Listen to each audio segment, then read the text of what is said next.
Ekitebbe mbabuza ko gwa nawo sinzire kubanga otulaba. Thank you so much for watching. Thank you so much for liking, subscribing. Thank you so much. Byonna mukola tusiima, okay? Feedback tuziraba, comments tuziraba, byonna ne tubanga tubeera wano ne tubyogerako. Naye nga leero lunaku tugeze mu love. And guess what?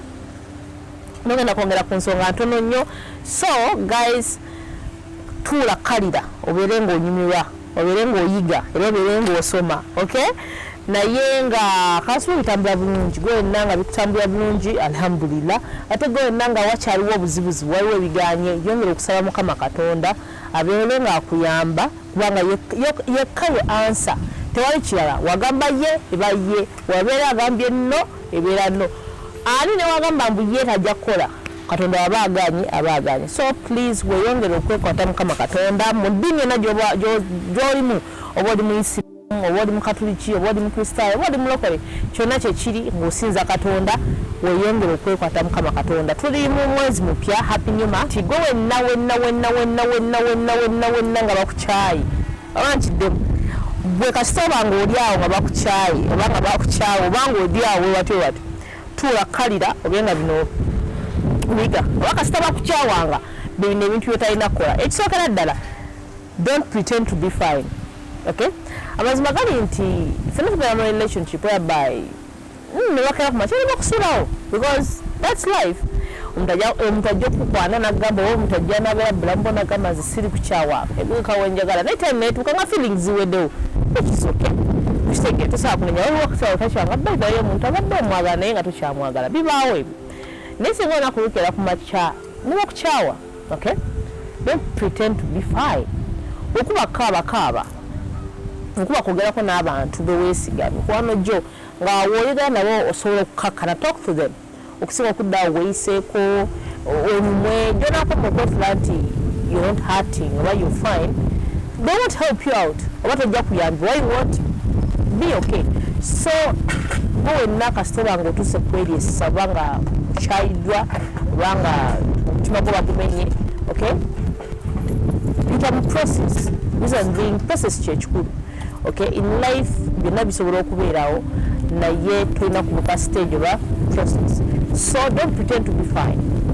Be unstable. Okuba kaaba, okuba kuba omulanga kuba omulanga, okuba kwogerako na mikwano gyo basinga bo, talk to them. Osobola okubanga okola ki oyambibwa. That's the only way gyojja okuhiringamu. Ekitegeera. Nga tugenze ku kyokubiri, don't try to befriend your ex, okay? Bantu bangi mulina omuzoogo nti twekyaye, okay? But because mwekyaye naye owulira okyayagala omuntu ono osalawo otaliko gamba bakale leka tubeere ba mukwano kale love waddeweddeo, let's be friends. Amazima gali nti omuntu gw'obadde oyagala ne mwekyawa n'ofuka mukwano gwe ate kigenda kuluma nnyo, okay? I'm not saying owalane ex wo, no, okay? But I'm trying to say nti wakati mu mbeera nga relationship eweddewo ebya friendship bisooke biveewo. Reason being kijja kuluma nnyo, kijja kumenya nnyo bw'onaabeera naye nga takola biri bye yali akolera nga mukyali ba mukwano, kijja kuluma. Wonamulaba n'abantu abalala kijja kuluma, wonamulaba ng'alina abamukubira kijja kuluma. So to avoid all the sagas, kyonna ky'olina okukola, don't try to be friends ne ex wo. It doesn't make sense. Okitegeera gwe bakikola amakulu, it doesn't really make sense. Ekyokusatu, don't seek revenge. Bantu bangi kukola mu relationship ne babakyawa ne babalekawo, mutandika kagamba nti ngenda mukolako revenge, ankyawa atya, andekawo atya. Oh my dear, abantu bangi babakyayi. And actually I always tell people, wakati mu mbeera ng'omuntu akuleseewo kiruma, but at the end of it all you get oyiga, you heal, okula n'okula. Okitegeera ensobi zakola oyinza obutaddamu zikola. Omuntu ayinza okukyawa ng'olowooza yabadde kaggalanda oba yabadde omugalanda w'abasajja oba yabadde omugalanda w'abakazi n'ofuna omuntu amusingako noyagala okumunoonya omubuuze waayi oyagala omunoonya omwebazeeko okuba nga yakulekawo. So amazima gali nti tewali nsonga lwaki osalawo okukola revenge. At the end of it all oyinza okukola revenge nekikuddira, oyinza okukola revenge n'owerumya, oyinza okukola revenge n'okusiba, oyinza okukola revenge nokola ekintu kyotajja kwerabira bulamu bwo. So wadde omuntu oba mwekyaye, wadde omuntu aba akuleseewo, wadde things have ended up in tears, just let go, move on.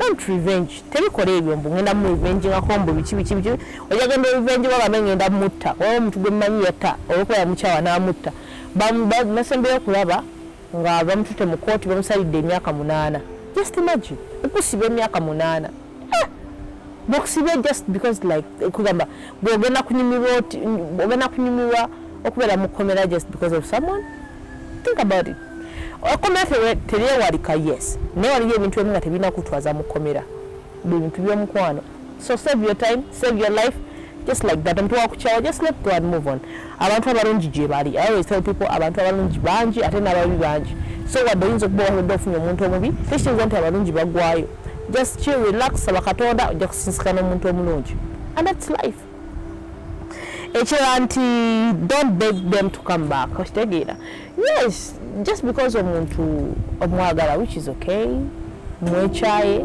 naye agambye takwagala so tewayinza lwaki you plead you keep on pleading please stay please don't go please gee I need you all that stuff it doesn't make sense so gyonaakomya okubeera nga weegayirira omuntu ono gyagenda okukomya okulumya gyogenda okukomya okulumwa so please save your peace save your time tewali nsonga lwaki obeera weegayirira omuntu okuba wagambye nti tekyakwetaaga oba akuleseewo okwetonda kubeera but waliwo okubeera nga ate kufuuse too much ekitegeera olina atandika okulaba ng'omuntu atalina nnyo byakukola atandika okulaba ng'omuntu atalina nnyo makulu at the end of it all byonna ogenda obikola nga tagenda kudda but you have wasted your time so stop begging them to stay if they choose to let go oba onfunye yes then ekirala nti don't sleep with them again abantu bamulina obuzibu buno nti bwemwekyawa ne ba ex bammwe ate musigala mu engaginga nabo in terms of sex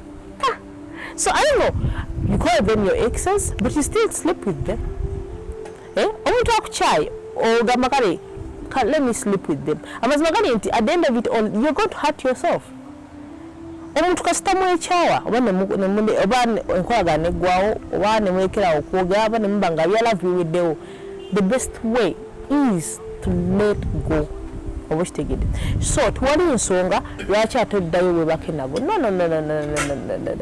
sex tagenda kubazza sex tagenda kumekera kuwulira bulungi ojja kuwulira bulungi mu kaseera ako but wekimala okuggwa ogenda kwesanga okuwulira nga wejjusa kigenda kuluma so as long as you choose to break up with someone oba omuntu akulesewo omuntu agenze ne sex wayo agende naye you don't need it anymore oba nfunye yes then ekirala kinyaga atwogereko nti ekisembayo stop stalking your ex on social media bantu bangi bamala okwekyawa mutandika okwandiika ku status zammwe za WhatsApp nowandikako obustory olese bukotisi ogenze ku social media ogenze olabye abadde naani otandise okucommentinga all that stuff lwaki ebintu mbigamba nti njagala owone wakati mu mbeera manyi what it means to be I know what it means to be left out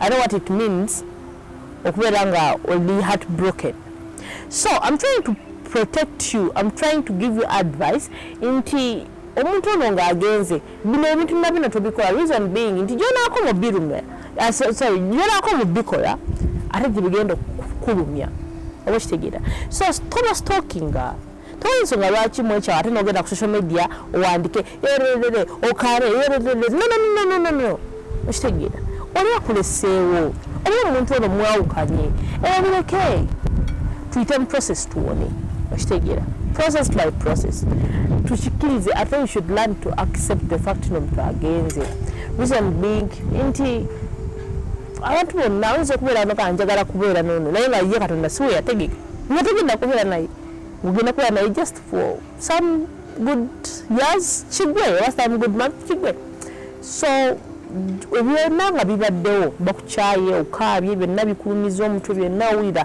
tokyasobola kusobola you have to let go reason being you protect yourself kugamba ebintu ng'ebyo so all in all stop stalking your ex lekera okugenda ku social media okuba kerere nga webakulesewo nga webakukyaye olera kugamba abasajja bonna mbwa abasajja bonna mbwa abakazi bonna basiru no kanyi musajja oganda sijja bonambwa tata wo na mbwa abakazi bonna basiru mama wo na yembwa baganda bombwa so bino byonna tubyogera because tubeera heart tubeera tuli n'obusungu bungi but it doesn't make sense ekitegeera ekigwera era gwalabika okubanga osibwadde ekigwera gwalabika okubanga olemereddwa in life oba ekitegeera so byebyo kasita bakukyawa ebintu ng'ebyo byewale mbadde esi weno kwata with S Media. Thank you so much for watching.